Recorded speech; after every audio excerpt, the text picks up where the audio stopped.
Greetings, everyone, from all over the world. Welcoming you all to our book discussion today. I'm Raj, an independent publishing consultant and an author, and I'm your host for today's session. As we all know, this has been a year filled with challenges, and it's also been a time steeped in meaningful endeavors. So I'm truly grateful to have been involved with this wonderful and impactful book from conception till release. It has been a memorable and one-of-a-kind experience. You know which book I'm talking about? It is a book that takes you on a wholesome, nourishing journey to discover all the various aspects that are a part of you, and it taps into the multi-dimensional true potential of the self. The Secret of Life, Decoding Happiness, which has been released by the Soulful Explorer. Now, the Soulful Explorer is a company that offers curated experiences, beautiful curated experiences in the lap of nature. The purpose of this is to enable you to recreate your story, realign your passion, redefine your purpose, being in the mental space as mind coaches are quick to adapt to a more realistic, holistic approach to curated experiences that are designed to help people to reconnect with themselves as they explore their emotions at a surreal level. Now, coming back to the book, Secret of Life, Decoding Happiness, it's penned by two amazing, eloquent authors who bring their life experiences and expertise and diverse perspectives into this book. And we have them here with us, Anu Krishna and Nitika Krishna. Now, hello. Yeah. Hey, hi Anu and Nitika. Hi. Anu Krishna is an NLP trainer, mind coach, energy work specialist, and a Zen lifestyle expert who passionately fills a day working with people, nudging them to move to a space where they live life in freedom and inner happiness. He is also the co-founder at the Soulful Exploration, co-founder at Unfear Changemakers. She has also been recently awarded Exceptional Women of Excellence at the Global Annual Conference of Women Economic Forum 2018. She is also a life member of the Quality Circle Forum of India, Indian Association of Adolescent Health. And this is what she has to say. I will continue serving people in the manner that I know best and make a difference so I live my higher purpose every moment. And this book is also a wonderful example of that, where her life experiences basically have gone into this book along with the learnings to make it a transformative experience. Now, coming to the co-author of the book, Nitika Krishna. She's a young budding journalist and a writer based in India. Be it a short opinion piece, a lengthy feature, or The Secret of Life, Decoding Happiness, her writing is beautifully infused with a belief in positive psychology and neuro-linguistic programming, the power of positive thinking and gratitude. She often remarks, happiness is not the absence of sadness, but is the existence of acceptance. Firstly, congratulations on your book, Anu Krishna and Nitika Krishna. Thank you. Thanks, Raj. Thank you. Yeah. Thank you. And also so delighted to welcome our guest today, who has joined us all the way from US, where I'm sure many of you are watching right now. She is an international TEDx speaker, communication trainer, success coach, co-host, the author of Eat, Drink, and Be Merry. A glimpse into a life well lived, and it's not luck overcoming you. She is Michelle Mras. She is the host of the Mental Shift on the new channel at Philippines. Michelle, she is a survivor of multiple life challenges that include a traumatic brain injury and also with a current battle with breast cancer. She guides her clients to recognize the innate talents within them, to stop apologizing for what they are not and step into a space where they truly are. She accomplishes this through one on one and group coaching, training events, keynote talks, her books, podcasts, and mental shift television show. She has been awarded the Inspirational Women of Excellence Award from the Women Economic Forum, New Delhi. Also, the John Maxwell Team Culture Award for Positive Attitude, and she has speaking parts in a few sci-fi movies. You can check the IMDb database for her, and she has been featured on hundreds of podcasts, radio programs, several magazines, quoted in books, and has a habit of breaking out into Broadway songs. That's so beautiful, Michelle. And her driving thought is that every day is a gift. Tomorrow is never promised. Every moment is an opportunity to be the best version of you unapologetically. Welcome to our discussion program, Michelle. So inspiring to have you here. Thank you for having me. Thank you. Thank you. And before we get started, there's one more person that I would like to welcome into our discussion.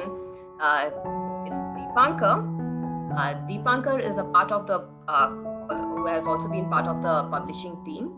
He is the backbone of the Soulful Exploration, where he quietly and unassumingly lives his higher purpose by enveloping a project in absolute determination. Be it a massive project such as a book release or a retreat or a project crucial to the main business, like branding videos. Everything that he gets involved with, he treats it with utmost respect in guiding people to execute it. With a strong career in the aviation industry, he has created high-value projects for clients, which translates beautifully and energetically into the concept of the soulful exploration, which believes in the joy of serving and making a difference to people across the world. And today, he has been kind to make sure we don't spin a yarn and be mindful of time to give our viewers a crisp and wonderful experience. So, folks, now before that, hi Deepankar, welcome again. Great to have you here. Thank you, Raj. And now, without further ado, let's go ahead and deep dive into the book and let's get some insights from all the accomplished, wonderful individuals here, shall we? Yeah.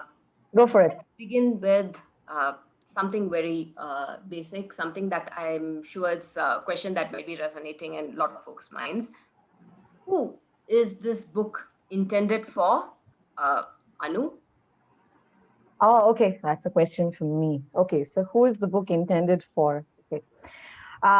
Ideally, I would like to say when I started conceptualizing this book in my mind, I had the best interests in everyone, of everyone in mind. So almost anyone who can understand and fathom this language, I think, will benefit from the book. So basically, it's all about mastering your own emotions and, being a master of your own life. So that's how I have not pegged it at a particular target audience. But I also do really realize that as readers have begun to give me comments and reviews in the book, they say that there is something that they can identify with the current state that they're going into. Maybe somebody identifies with my connection with the body, somebody else with my connection with people. So I guess it's about anybody can pick the book, read it in a manner that that they identify with. So there's no particular target audience. Anybody who wants to have that core transformation, wants that inside out approach. It's like I work from within myself to better myself so that I create my external reality. So I guess it's just about anybody. And we tried to keep, when Nitika and I were penning the book, we made sure that we keep the language as simple as possible. Not that they need to be, taking dictionaries and saying, okay, what does this phrase mean? What does this metaphor mean? So we tried to keep it very simple. So yes, this book is for just about anyone who wants to have that inner transformation with a very blissful inner journey. It's beautiful, Anu. Thank you. And now moving on to the co-author, Nitika, is there anything you would like to add on to that, Nitika? Well, actually, she summed it up. But I think as we wrote this book, it's not just for the readers, right? I mean, it's of course. It's not just for us; it's for the readers as well. And as we were writing this book, we started to discover so much about ourselves as well. So it's when they say a writer writes for a reader, it's of course true. But the amount of evolution the writer also goes through, the amount of things I personally discovered about myself while writing this book. Each chapter, body, love, food. I mean, you kind of get that sort of learning even as a writer, an evolution, a journey. So I think she summed it up, but I think this is also an essence I would have, felt. Wonderful, Nitika. Both of you have very beautifully, Anu, you have summed it up and you have very beautifully added on to that. Michelle, do weigh in with your thoughts on this. You have read the book. How do you feel about it? And I agree with them both. I agree with them both. And what's really special about the way they wrote the book is really whatever you're having an issue with in your life, you can go to the chapter, start reading, and when they get to the story portion and to the fiction part of it, it sums up what you missed if you jump into the next chapter. So you can really stop and start at any point. I need to know how am I connecting with myself? Flip, go to that part of the book, read it and reconnect, answer the questions, and those questions evolve. So I've read the book twice. So the first time I read it and I kind of had high level questions. The second time I read it, I went to the questions and my questions to myself got deeper. So the way they wrote this book is really one that you should keep close to you. So when you're getting anxiety about something, you can pick it up and do, okay, what did I forget? And that's the magic of what I saw in The Secret of Life. Because of the way they wrote it, you don't have to read it from the front cover to the end. You can jump through the chapters and still follow along just fine. And that is beautiful, especially in a world of, we're all so busy doing our things in our own world, 10-second, goldfish attention spans, those kind of things. You can get through this book one chapter at a time whenever you need it. And that is magical. That's beautiful, Michelle. So basically that again adds on. So it's been established this book is practically for everyone, irrespective of which phase of life they are in. They can pick it up and they can read it. And it's something that you can definitely add to your library. In fact, something you would want to have close to you. Have it handy at any point of time. You can pick it up irrespective of what stage of life, what phase of life you're going through. It is something you can pick up and read. Thanks for that. And now moving on to the other question that basically commonly pops up about the book is, how do we put this book to effective use? And this question is for you, Anu, if you can begin with sharing your thoughts on how to put this book to effective use. Oh, yes. And I'm going to just pick a leaf out of what Nitika and Michelle had actually shared, because the way we had actually penned it down, it was necessary for us not to make it intimidating, but also get into a place where, okay, let's say today, and we go through different emotions through the day, right? So whenever a person is able to pick the book, and like Michelle was saying, please keep it handy. Now, let's say I have a challenge at work with a co-worker. We wanted my connection with work to be, something that they automatically reach out to. And when you talk about going deeper into it, so as Michelle was saying, so you do a fiction and there's a non-fiction, and then it leads to an awareness exercise. And then after which we go into the fiction part, and there's some more DIY exercises after that. The key is to just hold on, because honestly, when we tap into our subconscious/unconscious, it can be a tad bit fearful, a little intimidating, but just stay with it. Just stay with it, because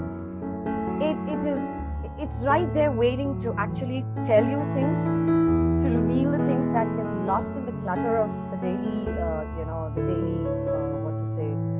chores that we have in life, we get muddled with those sounds. So this is your inner voice speaking. So every question there is just going to talk to you. So stay with it and be as calm as possible, because you may not like what you're actually hearing back. But that's the key there, because that's the thing that has possibly even begun to bother you in the first place externally. So give it a hard look, befriend it, understand what it tells you, and then look at it. Okay, I will look at it and promise yourself, I am going to change this about myself, because then you will see the transformation has begun, because then you've accepted that part which needs work. So every section has been planned in that way, where you start to dig deeper. And like Nitika was also saying, it was very healing. You know, I remember there were a couple of chapters which actually as I was penning it down, I know I had, it had surfaced a lot of my emotions, and I know I was breaking down when I was doing that. So I realized there's so much that I have to also release. And through the book, as we were, I was writing it, I think a lot of it actually got sorted on, because every question dug deep into my subconscious. So I hope that answers your question, Raj. Wow, that was so beautifully put. And I've also seen that while I was reading it, as I've been involved, it basically allows you to hold the inner dialogue with yourself. And a very useful self-talk, if you will, it's this, yeah. That's where the change begins. Nitika, anything to add on? Okay, she summed it up beautifully. But I had to actually give my take on it. I think the DIY exercises, because so often we read so many books and we kind of tell ourselves, many self-help books, yes, we're gonna do it. But the human mind is prone to procrastination. So I think the first thing to do is kind of accept it. Whatever you're facing, as you read those, accept it, and then it'll propel you to actually do those DIYs better as well. Because personally, when we're doing the DIYs, as I was reading those questions, I was like, oh my God, I didn't even know I had these issues in my mind. And it helped me heal and actually get over it in that sense. So I think the DIYs were very, very helpful. And what the fiction and the non-fiction do is, they sort of you complement it so well. So it's a complete healing experience. So yes, that is my take on it. Beautiful, Nitika. Now, Michelle, what are your thoughts on how can a reader put this book to an effective use?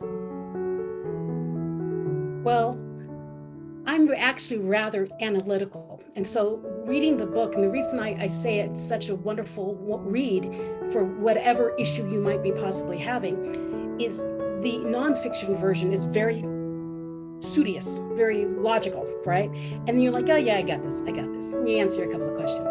And then the fiction side comes up, and you're reading it through seeing that progress happen in someone's life, like a storybook, almost like a Hallmark storybook, right? And it's very descriptive, very colorful. So it's actually talking to different types of personality, learning styles. You've got that analytical and you've got that imagination. And so it helped me move from my analytical side that says, everything is fine. And when I read that story, I'm like, oh, okay, maybe everything isn't fine, because I saw it from a different perspective in my mind. And so when you read that book, realize when you're reading it, you do, this may not be for me. This is a very technical book. Wait till you get to that question, the first set of questions, then get to the story. And I can assure you, you're going to see either yourself or someone you love in that story. And you do, oh, and then you answer the next set of questions. So how do you use that book? You use it for yourself, but you use it for people you know in your life that are experiencing troubles and don't realize they are, and give them a gift of the secret of life. Give them that book, because they'll do, oh, it's a nice book. What? And they'll start self-analyzing themselves, and you'll help them move before they even realize they are. And that's the magic of the book. So use it in order to move yourself through whatever situation you're going through at the moment, or what you thought you worked through, because you probably haven't worked through it as much as you thought you have, or anyone in your family or in your life that you love, that you know are struggling through something, because that's how the book is written. It's really, really good at working with different sides of your brain so that you can connect with it better, whatever level you're at. So beautifully put, Michelle. Is there like any specific reading order that you would suggest, like starting with the first chapter to the end, or can the reader open any chapter? I say open any chapter, but if you're like me, I like to skim through books before I read them to see if they're worth it. I would say skim through all the questions sections, just skim through them, and then go back to the ones that made you do, mark them, and go back and read that chapter first. And that's how I would say to read it.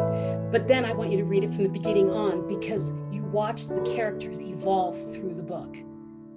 Although there's a summary all the time, it's good to watch them evolve, because you do, wow. I mean, they're extreme cases, it's like, wow, I don't want to experience what they've done, but by seeing them from young to solved, basically, see that resolution in their lives is a beautiful story in itself. Honestly, you can take the fiction part out and make its own separate book, and it would be a movie. And that's how I saw it in my head. So beautifully said, Michelle, again. Yeah, I felt actually the fiction part was like visually stunning, because it made everything just come alive, and the entire arc I could actually see it. And like you said, the Hallmark, like a Hallmark movie. Yeah, I remember watching the Hallmark channel, and yeah, that's what it brought to mind. And it was beautifully, and then it set a beautiful context to the non-fiction part of it and all those questions. So all the three different parts of the book so beautifully complement each other. They help you hold that inner dialogue, and then that's where the starting point in terms of bringing about that transformation. And it's so natural, so organic as it happens as you read through the book, the inner transformation that you see. Now, coming to the other question, generally in the world of books, that there is this thing about non-fiction versus fiction. It's a common argument about how effective is fiction escapist. So in that, coming to that context, considering fiction is a huge part of this book apart from the non-fiction, what is the importance, the significance of fiction in a self-coaching context, considering this book is in the realm of self-coaching? How does it fit into the self-coaching aspect? And this is a question for Nitika, considering she's the one who has been the fiction part of this book. Well, Raj, thank you for that question. So in neuro-linguistic programming, as NLP as we call it, there is a technique which is, I don't recall the name very well, but there's a technique where, whenever you're in a situation, wherever you're in a bit of a pickle, so as human beings, we tend to make our problems so big, which they might be. But when you kind of see it from a third person point of view, you kind of go like this, like this, like this. So it's kind of like you see it from one level, another level, another level. So when you look down in the technique, you see, okay, so the problem might be big, but your solution just comes right to you, because you're looking at it as an unseen observer. You're looking at it as if it's a third person point of view. So that is exactly what the fiction part does. It's a third person point of view. So sometimes when you read things when you see other characters going through it, you say, okay, so that's what's happening. Okay, now I kind of understand.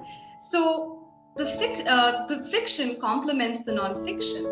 And what actually happens is the characters, each one of the characters in the book, and why it's so relevant is because they're of different ages, they're of different genders. So you're kind of looking at the problem it's not just a book for, well, let's say an 18-year-old or a 50-year-old. It's a book for everybody who is, of course, ready to read. Well, so that is what the fiction part does. It provides a third person point of view. So it's very powerful in that sense, because it holds your subconscious mind like that, So that is exactly what I feel.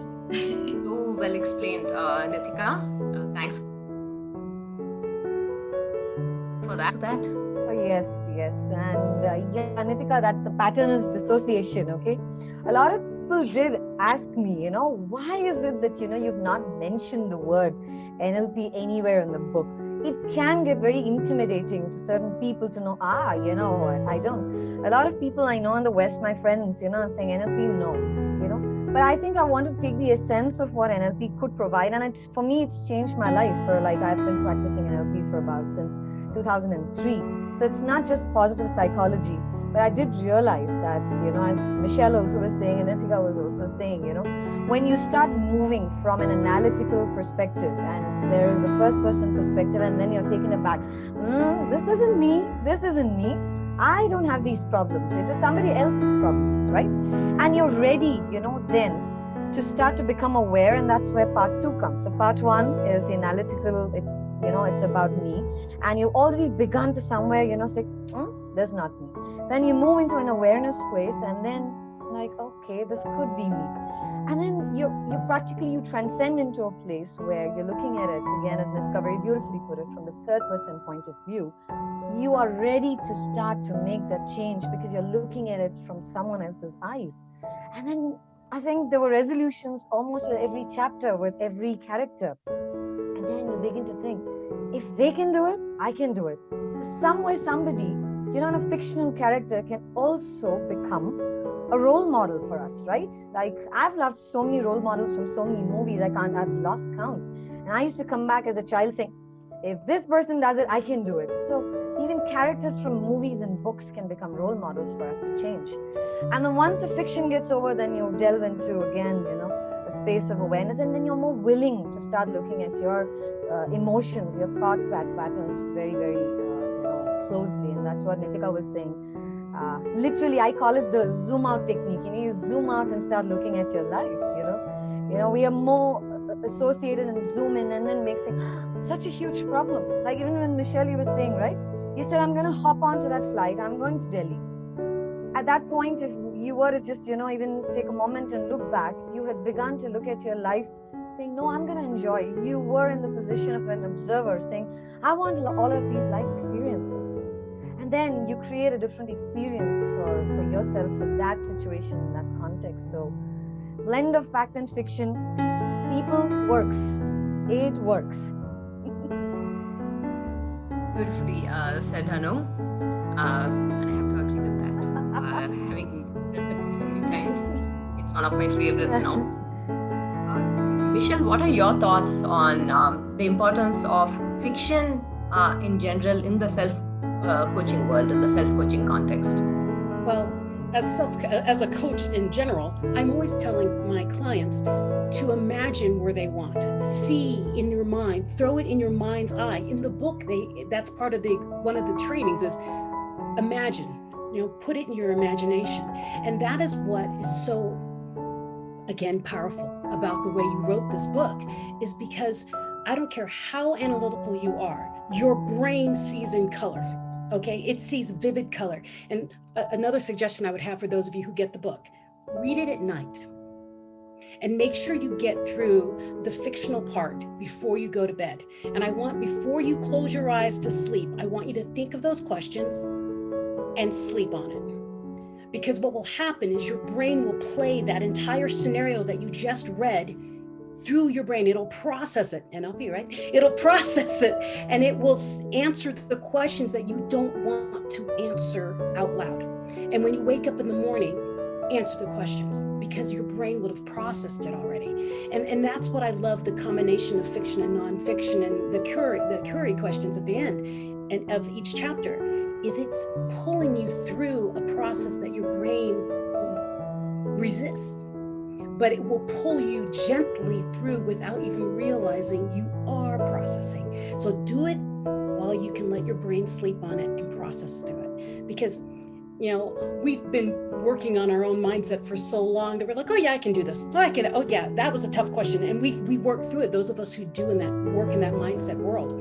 But for people who have never done it before, this is a gentle book that will get you through it without freaking you out, really, is what it's going to do.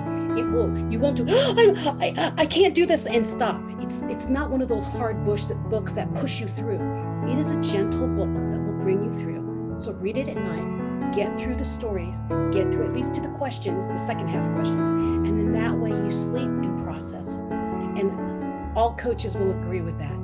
Your imagination, your destiny, your end, whatever you can do is all determined by here, your brain. So if you can activate that imagination, you have so much more going towards whatever you want, out of or to. Use your imagination. So read that book to ignite that in you, and it will. That's brilliant, Michelle, and that's very beautiful, useful advice about reading it at night. And it's almost like the book prepares you for the journey. The analytical part of it basically connects with the analytical side of you, and then it starts with the questions. Basically, they start waking up the inner aspect, questioning you, and then the fiction is what basically brings that together and gently starts leading you, guiding you, bringing out your imagination. And then, especially when you read it at night, it's like totally you're prepared for the journey, and as you're sleeping, it's like pretty much you're already the journeying, the transformation has started within your mind. And that's wonderful. Very good suggestion and beautiful advice to read it at that time. And the part of fiction is very beautifully brought in, which basically makes the book all the more impactful and gives it that power in terms of guiding the reader through that inner transformation. Now coming to the next part, it is about, with respect, it's very relevant in the current scenario where social media has started gaining a lot of prominence. It's more than ever now, considering with the lockdown and the current pandemic. And unfortunately, along with that comes increasing a growing phenomenon of trolling and bullying online. So now, does the book address this in any way? And this is a question for Nitika. Well, I'm glad you asked that, because I think this is so relevant to today. So social media today, it's a huge part of any millennium, not even just millennium, but even the generations before and after. So we are always on social media, and it's unavoidable. So whenever you are on social media, whoever you are, so when you keep scrolling and scrolling and scrolling, there's a point of time where you see these posts and subconsciously it sort of influences you. And especially when you're in that age, like when you're a teenager, you're very, very impressionable. So I remember when I was like, not just too long ago, like when I was 15 or 16, whenever you scroll through Instagram, you kind of like, you're influenced by it. You want to be someone else. You always kind of want to mimic, So that's one aspect of it. And whenever you post a picture, if there's a hateful comment, there's not much a teenager understands, thinking that, oh, it's just probably someone who's jealous of me and I should just brush it aside. For a teenager, that's everything. Validation is a huge part of any teenager's life. And rather than sort of stepping down and saying no and drawing your boundaries right there, most teenagers succumb to those trolls and those bullies. Personally, my bullying experience when I was in school, a lot of kids go through bullying. So my experience was offline, but it translated online as well. The hateful messages, those text messages. And now when I look back, I say, all I had to do was just draw a boundary. Nobody could do anything to me. It was all within me. Like Michelle said, it's within your brain. It's what you think. So looking back, I believe that one of the learnings I took from that experience of being bullied was not to be sad about it as I grew older, but rather to take a learning from that, which was my ability and power to draw a boundary and say no. So I still clearly remember telling my bully, no, you're not doing this. I mean, you kind of have to stand up. And that is an element that goes into my book, chapter 2. So it's all about dealing with people. So we deal with people daily, right? So there are people you just can't say no to. Sometimes as adults, you don't get blatantly bullied, but in office settings, you might perhaps have the trouble of saying no to somebody. It might be the smallest of things, and your heart wants to say no, but you're like, okay, I just gotta be nice. That's niceness is gonna get me through, but there is a limit.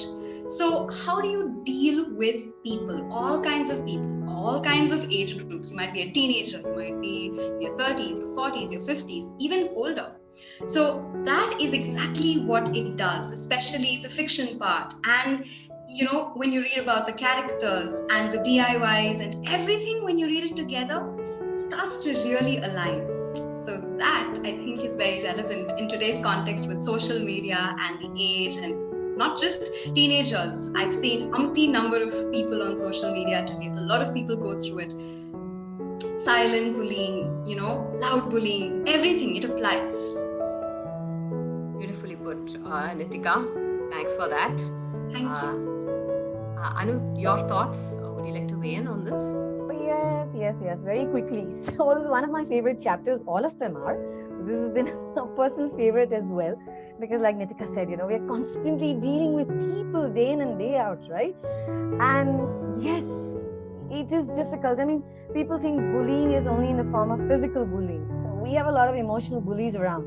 And sometimes we can bully ourselves, right? Because feeling sad for ourselves, pitying ourselves. And I think there was, you know, when I was penning down this chapter, especially the question part, I think I wanted to deal with, you know, empower people to understand that there is emotional bullying. You've got to understand and you've got to become aware of what this emotional bullying can do to you. How people can say some things and how it can just sit in your mind. It could be labels. It could be just a passing comment and, you know, said in so much of, you know, jest, but it can sit in your psyche, because when I was writing this, I knew, you know, the kind of things, something rang a bell from age 4, age 5, it was just coming out. And I could see these people around me and I said, okay, I'm going to crumple you right now because I choose to draw this boundary, and I'm saying no to you now.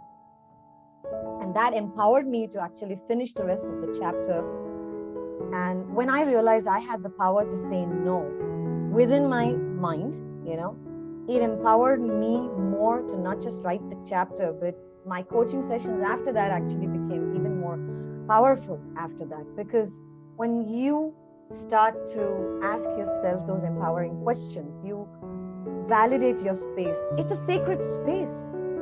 Why do we allow so many people into that sacred space? They're not paying your bills, guys. Let me tell you this. They have no business being there. So if you're shrinking, you know, in your own eyes, you're shrinking. Your soul is literally shrinking and you're unhappy from within. Note where it happens. Note with which person it happens. And let me tell you, that you don't need to be rude to the person, but I think you can draw the boundary right there. Because honestly, I don't know how many of you are going to love me after this. They have no business being there because they're not paying your bills. You just allowed them, you know, living in your space for free. Kick them out now. It's time to do that. So protect your sacred space, because then they will understand. Initially, it may be a little hurtful. And all of you from India, I know this is very hard. Not easy for Indians to say no. We have our own set because we do live in large families. It is a little hard, but please protect your space. Thank you. That's excellent, Anu. And and this was a very impactful chapter for me. When I read through it, about setting boundaries and about protecting that personal space, the sacred space. And Michelle, your thoughts on this? When I was a child, I was the one who would stop the bullies. I would be the person that would go between, and I would be the one who said no for the other people. I was the mediator. How would you stop? Why are you doing this? And what was so interesting in the book is that they show in the scenario that the bully is not just age group, child to child, the adults. And so that's where really I related, because the adults that I knew in my life was when I was bullied. And so to see an adult bully and then see parents bully, and to see, and I know you kind of have it through the book, but that's what keyed on me. My biggest part of that whole chapter was, I have been my biggest bully all my life. I've been the one who would look in the mirror and grab the fat on my side and do, what is wrong with you? No one's gonna love you. Look at this. I would beat myself up every day. No one did that on the outside to me. It was all me. And so to read that chapter and see this little girl being bullied, and then see the misunderstanding and the teacher bullying her, and just society in general bullying this girl from one big misunderstanding, I looked at it and went, I created my own bully as a child. I've been bullying myself most of my life. And think of how many of us do that. How many of us have created our own bully in our minds? Like with me, I thought I was so unattractive. I've got a pimple here, I've got fat. I'm short. I had all these things. And when I'd walk through the school, I would do, she's looking at me because she thinks I'm ugly. Oh, they're looking at me because I would put words into other people's brains. I would project what I thought about me into other people and then avoid them because they didn't like me. That was a huge revelation for me in that chapter. Was how many times are we doing that in our lives, where we think people are thinking of us? We aren't psychic. If you're not a psychic, you don't know what other people are thinking. So get out of their head and get back into yours and realize, where is it coming from? In this story that you tell in that chapter, that little girl kept that as her guilt all of her life to the end of the book, really. And it's because she never let it go. And so when I read that chapter, I looked in my life and said, what in my life happened that I took a small word, something small, and made it my bully, my self-bullying aspect? Because I kept it for 40 something years. And so that chapter made me look back at my life, and I found it was something simple like, a girl in school said, man, you're short. And I blew it up. She said it when I was in 6th grade. What is that? I was 9 or something. And I kept it with me all those years. It made me reflect back, where did my problem start? And it was not as big as I thought it was. It was a very small comment that I built onto myself. And it made me realize how important that chapter was for other people. Where is your problem really sourcing from? Is it really from the outside, or is it from inside of you? And I like the chapter for that. It kept me thinking. Brought us another very beautiful, meaningful perspective on that, Michelle. So overall, yeah, I could definitely see this book especially when you're feeling like an underdog, where you're in that space of feeling very vulnerable, unsure, insecure. It basically helps take you from that space to a space of empowerment, feeling empowered and totally confident and sure about yourself. And it basically looks at all these different aspects and the overall underlying theme, as you have also brought out very beautifully. So this is a very powerful chapter, but then again, the theme resonates across as the characters evolve, and so does the inner you. Yeah, Raj, sorry, I know I'm just jumping in, but as Michelle was talking, I still realized, so I started wearing glasses at the age of 7. And I know how bullied I got, at school. Today, looking back, I wear them with a lot of pride because, I feel it looks good. I want to believe that. But I know at that time, it was huge. It shrunk. It's gone. But I had alienated, and that's why books became my best friend, because I was bullied for just wearing glasses. So when I look back at that source, honestly, there was no one to actually tell me, you're just beautiful the way that you are. I needed somebody to hold my hand and say that to me. So I was bullied. Probably even my parents don't know if they're watching. I was bullied for quite some time. And for years, it went on for many, many years, till I actually thought, oh my God, I am so ugly. So yes, you were talking about pimples. I had loads of them on my face, and as a 14 and 15-year-old, you just don't want them to exist, right?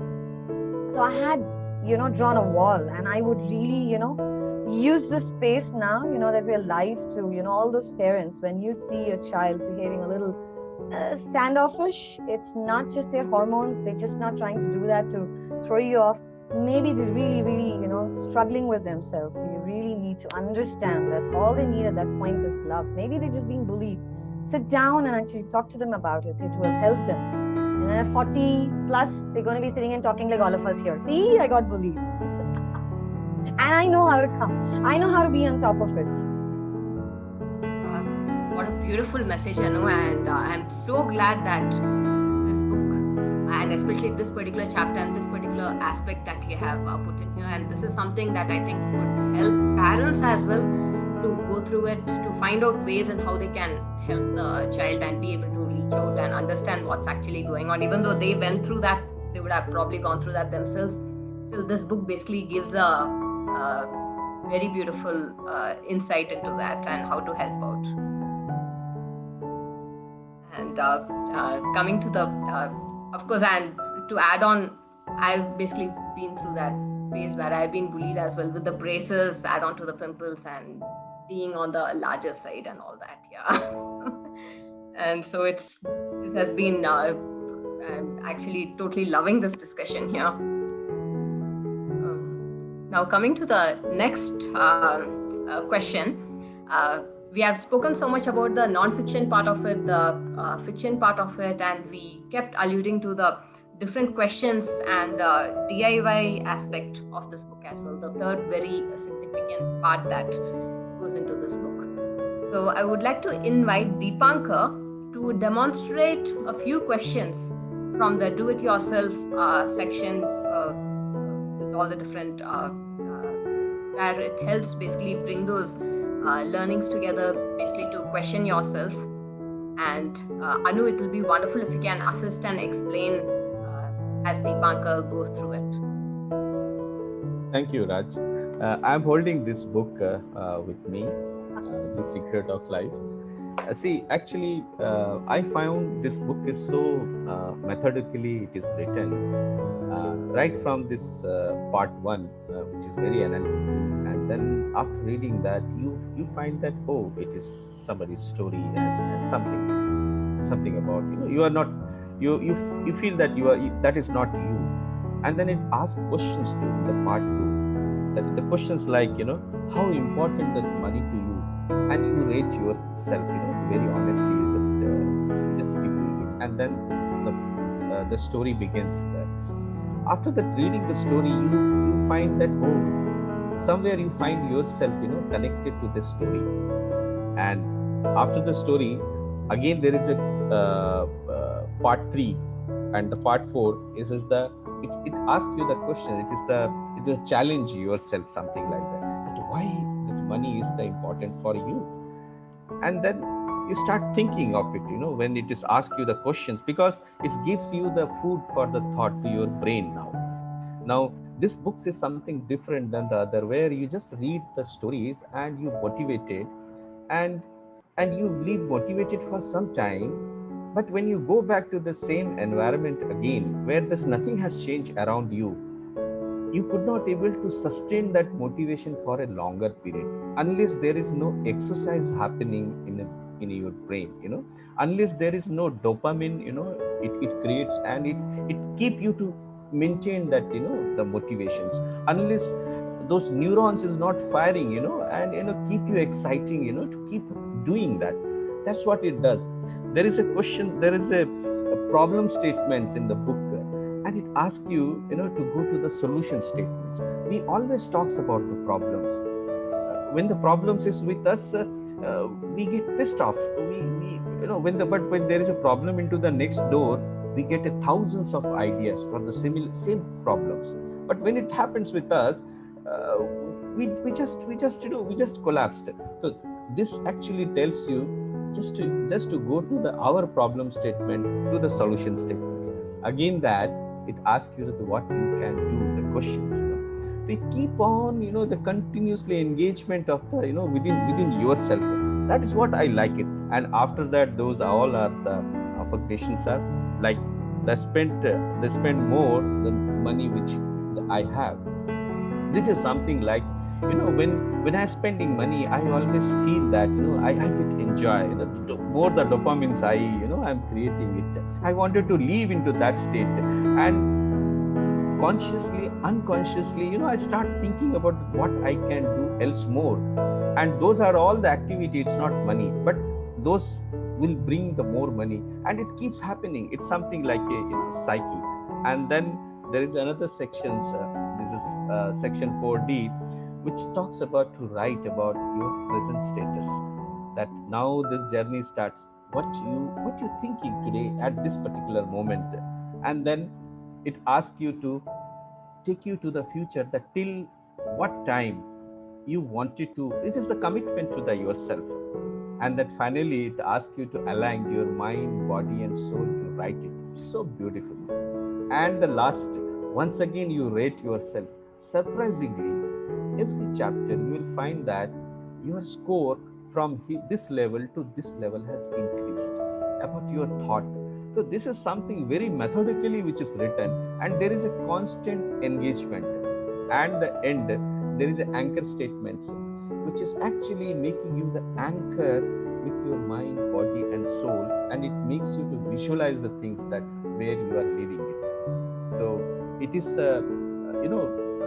I just, somebody has quoted that, the dream, which is, you just don't see it, you start living it. The moment you start living the dream, it is going to be happen. So this is what it's all about. I'm very inspired to, to see that, the way it has been, taking from the one sections to the other sections. I feel very, very methodically, very analytically, this is how it is being drafted and being published. Thank you. Very well explained, Deepankar. And I could see that, and also all these different questions, self-awareness exercises, they blend in so well together with the fact and the fiction, and they lead you through that process. And these questions actually, and I feel they actually what stir up that inner dialogue. They question you, it prods you. And then it's not just about, once it does that, you understand, okay, that is the problem area, and doesn't leave it at that. It basically makes sure it takes you by the hand and it guides you into that solution space. And that's what it's so beautiful here. And Michelle, what are your thoughts about such self-awareness exercises in a self-coaching realm? I would like to say, when you do those exercises, don't get stuck because you say, I've got so many problems in this one, I can't pick one. The first one that comes to your mind, that's the one you work on. That's the one your brain wants to work on. So don't say, well, no, because I'm really worried about this one. No, don't do that. The first one that comes into your mind, and then work through it with that one in your head. And then I encourage you to go back and do it again with the next topic. You just keep going back until you feel resolution from it. And that's what it is don't think of these exercises as one and done. It's one, work through it, sleep on it, think about it, come back, do it again. And really that's where you're gonna find the growth, because your brain is processing even when it thinks it's done. It'll keep processing and it'll bring something back. So don't panic when you've got multiple situations in that one topic, because one, you own the book. Two, you can keep going back. It's a growth. And that's really what it is. Trees don't grow overnight. You don't grow into the best version of you overnight. So take it in stages, one seed at a time, one thought at a time, and wash and repeat. Keep doing it until you feel good about it. That's beautifully put, Michelle. And and as you said, I think it's not like a one-time thing. Okay, I've done the exercises, you have done the questions, you're done with it. But every time you do it, every time it will bring out a different aspect of you, and it will help you go through that, and that's how the growth happens too, the inner growth. And yes, one more thing though. no, Michelle, go ahead. Yeah. Okay, one more thing. The other thing I realized in the book is you may not be having an issue in that section, but what I found was I realized some of the things I did, like in the bullying section. I realized some of the things I did to my own children, I was their bully. Because I have such high expectations of myself that I was pushing it on them. And when I saw the adults in the story doing it to the child, I went, oh my goodness, I was my child's, their bully. Yeah. And so I think the other part of the book is that it will help you realize your game, your part of the play in life, and recognize when you are stepping out of line for other people. But I wanted to say that because that was quite enlightening. Wow. That is, Michelle, that's, it's beautiful to be vulnerable and actually say that, yes. And that's why when Nitika was also mentioning healing is not just, inner healing. I mean, even the nasty things that we could have done to people over the years, not because we intended to, it's just, we were just messed up. We were just messed up in the brain. We didn't know. So it's like, you understand your work, and it's very beautiful, as you said, we have work in progress. It's every day. I did have, and there's something that I like to share with everyone, here who's watching us, that there was this, reader who, I don't know, happened to get my number, and I don't know, she constantly keeps, messaging and saying, you know what, yesterday this happened, and I answered everything, and I was taking a pencil and a paper, and I was doing that thing. After about, 10 days, I go back to the same chapter, there's something else happening. And I'm like, welcome to your own world. This is what it is. So I knew at that point, she was ready. She was ready to move, and she just needed. And when this book, guys, was written, I know the challenges, not just during this pandemic, but we are going to have, this is not the first time we're going to face challenges. This is not the last time. We are constantly going to be facing these challenges, and they're there for our growth. Challenges means growth. That's how I've associated in my mind, so I don't shrink within. And I think it was Tony Robbins. I follow him very, very closely. I mean, even before I get to stage, I know what I do, what he does. He's just right there. He's been my role model before I get onto stage. And I remember something, I think it was Tony who said that the difference between successful people and not so successful people is not just hard work and dedication and persistence. It's just that successful people ask better and empowering questions. And these empowering questions are the ones that are just going to unlock what is sitting inside of you. And that's what all these do-it-yourself exercises, through all my years of, my clients have been my biggest teachers. They've taught me so much about raw emotions, that I could have never had that, that beautiful experience anywhere else. I couldn't have just gone into my head. Every chapter is really dedicated to each, client that I've worked with so beautifully. They've been so raw, and, I've understood that what questions can trigger a beautiful response inside of them, what they're struggling with, what makes them shrink, what makes them expand. That has been a very beautiful learning. So do-it-yourself exercises are literally do-it-yourself. Just stay with the book. Stay with the book. And, thanks Dipankar for actually, those affirmations give me goosebumps every time that I read them, Money is an energy that constantly flows inside of me. Isn't it so beautiful? You feel so empowered with that. With money, it doesn't become a struggle anymore. It doesn't become something that you need to be afraid of. And key that I want to actually, Raj, I'm sorry if I'm taking, this 30 seconds more. When you do affirmations, guys, please don't do it by rote memory. I have seen people go on, the more money I have, the more money I have. I spend, the more money I have. The more, you're standing in front of the mirror and doing this. I've watched people doing this thing. No, you feel every word. You visualize it. You literally, you internalize, because every word carries energy. And then when you say it in that manner, it starts to work from within. Every cell in your body starts to respond to it, and you start living it. You start believing in it. And does it work? All the time. Ask me. Or ask my clients. I've been such a monster with them.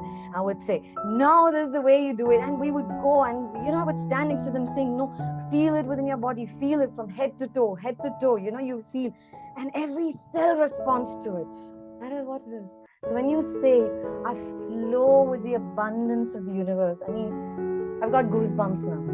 Versus, I flow with the abundance of the universe. And I'm like, okay, am I narrating a poetry, from kindergarten? That's what happens. So feel it.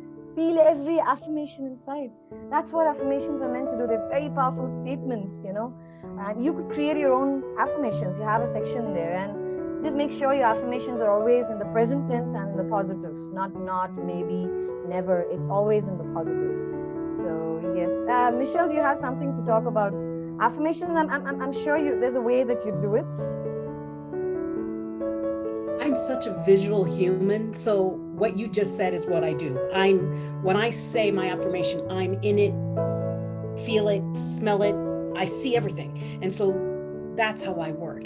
And yeah, you already explained it. See, we're a lot of visual people. I'm hoping, yes, visualize the entire thing. Is, the way you have said that you have to feel the affirmations rather than just like recite it. And I think the book just does that. That makes the reader feel it. The way it is structured so beautifully, it is exquisitely structured that when you come to that affirmation part in the book, based on what you have gone through, what the book has made you go through, it has led you by the hand, and when you come to the affirmation part, it does make you feel it. So you're not just when you're reading it, when you get to that part, already by then it has unlocked the path to the inner you. It has taken you on that journey, and as you're going, when you're reading that affirmation, you do definitely feel it. I've seen that as I've been reading the book, and it's I'm curious, Raj. I know I'd like to ask Nitika and Dipankar as well. So when you were reading the affirmations, I mean, how did you all recite it? Did you all see it? Did you watch it? Did you feel? Did you hear yourself, or how was it? Yeah, when you see this affirmations, it is something like I feel it. I feel that every words, and I just see. I'm also kind of a visual person. Then I just visualize those things like a picture.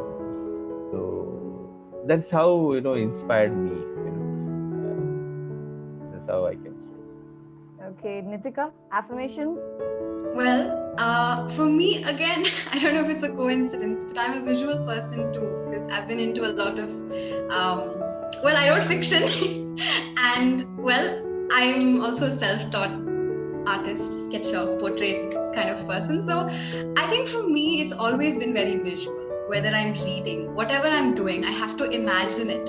So if I'm saying any affirmation, anything, I need to visualize it. I need to visualize myself in that state, and that's what helps me.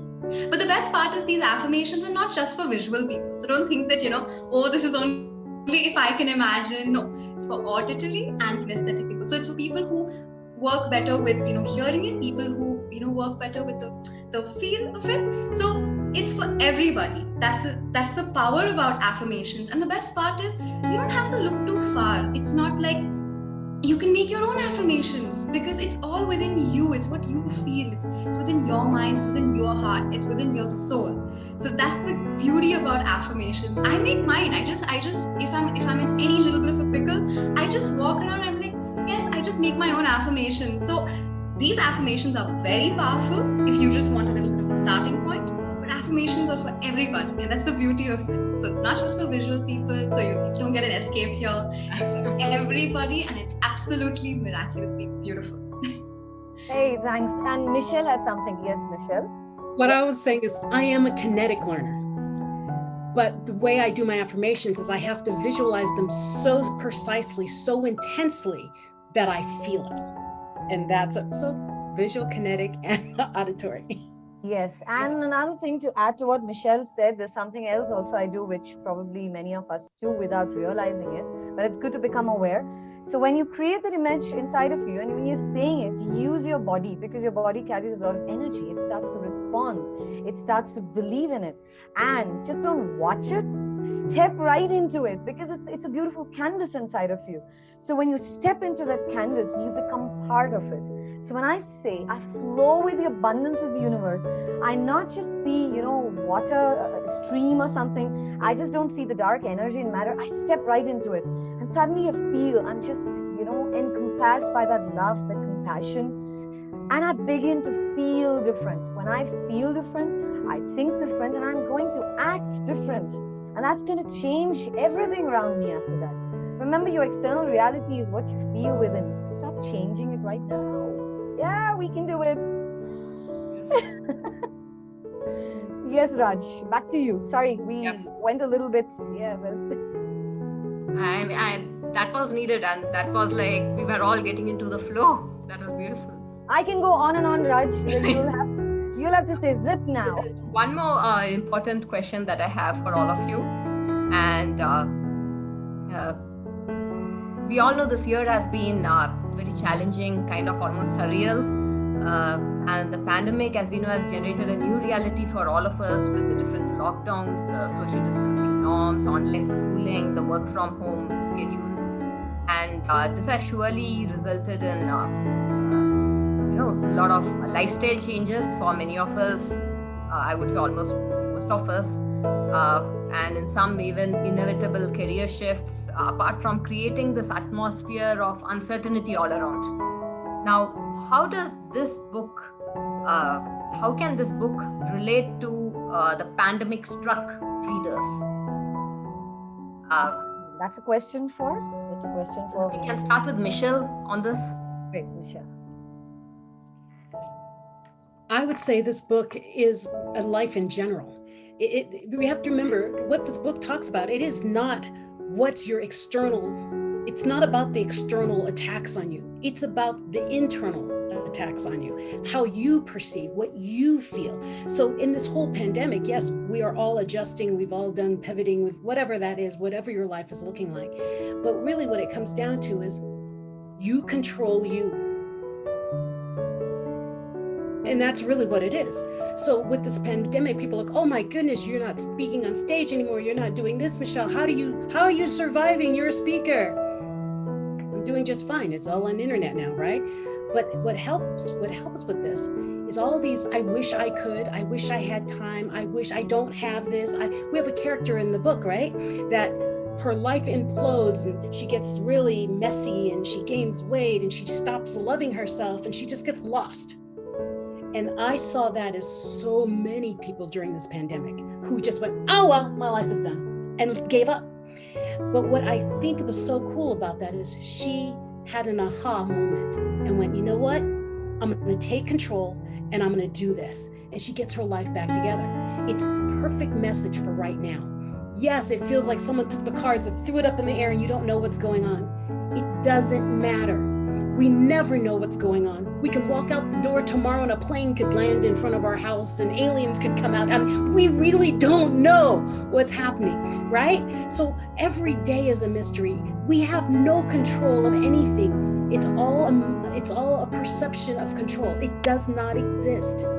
So control yourself. And that's what the book is teaching us, how to control our minds and our thoughts so that we can be the best versions of ourselves. So if you're in a pandemic mess right now and you think your world is imploding, ever more so, you need the book, because it will help you realize, wait a minute, that's external. I control me, and that's the power. Be the best version of you. And that's the power of the book.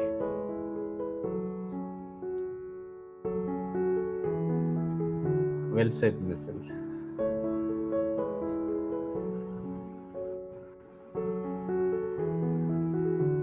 Sorry, Dipankar, you can actually, that question can go for you as well.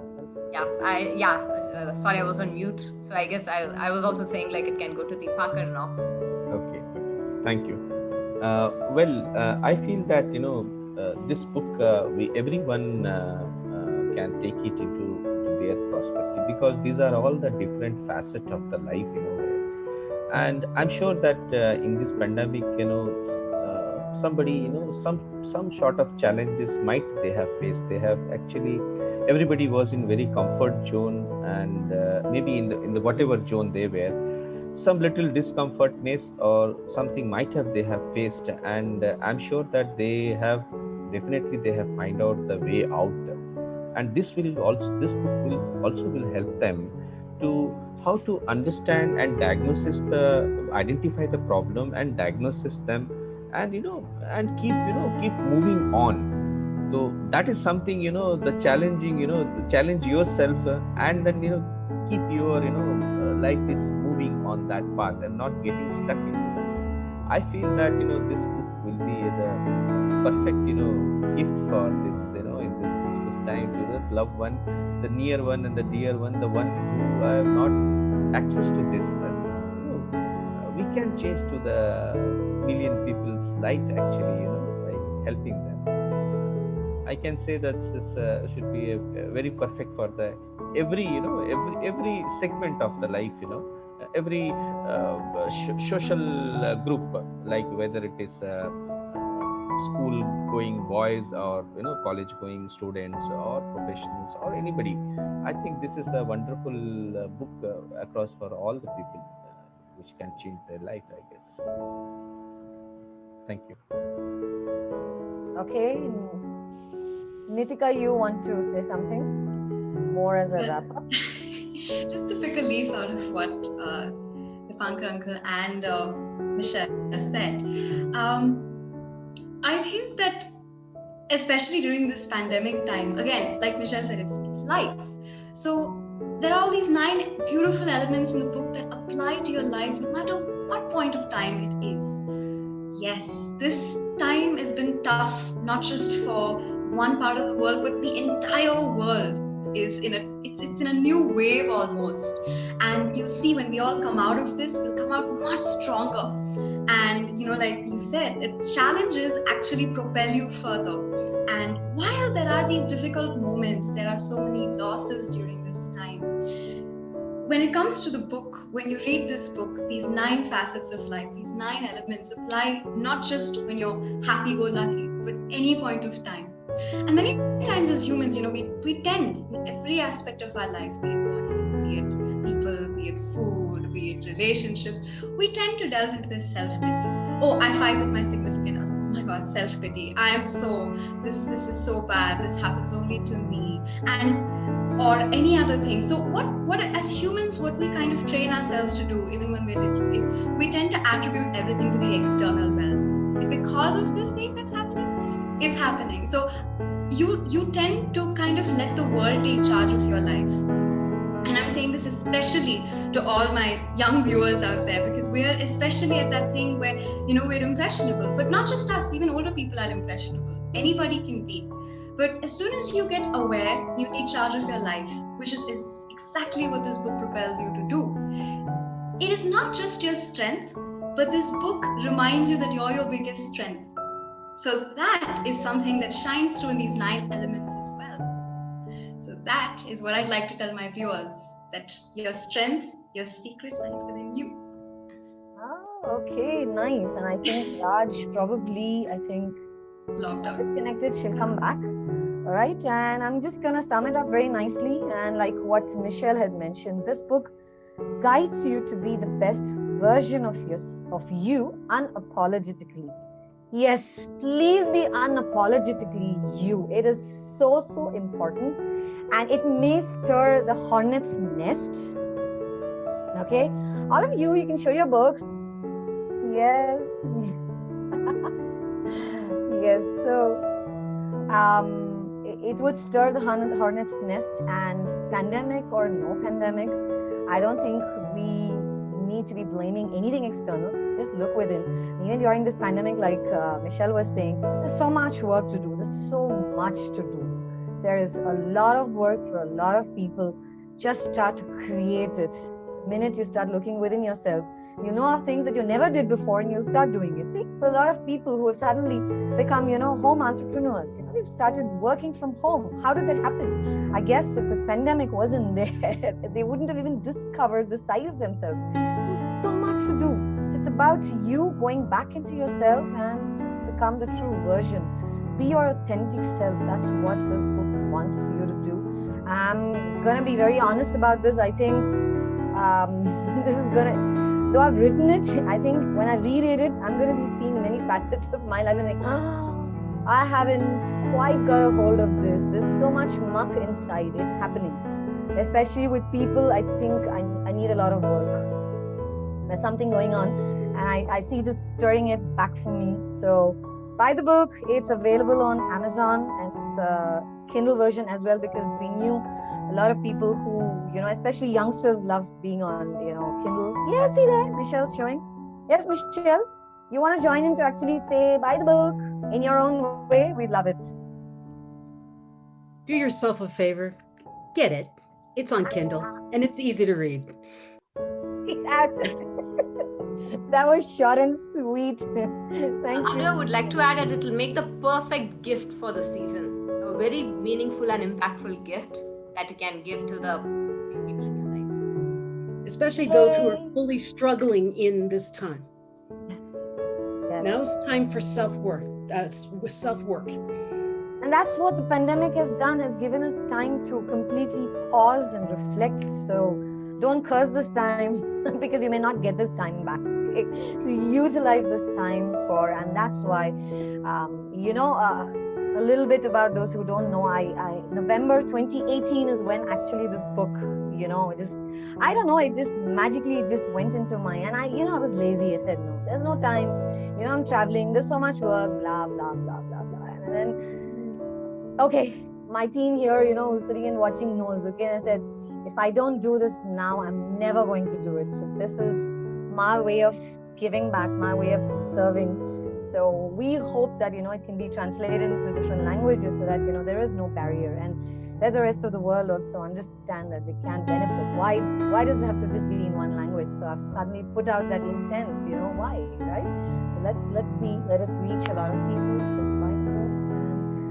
Michelle, thank you so much for being here, being a part of this book, not just being on cover, but I know not just being here.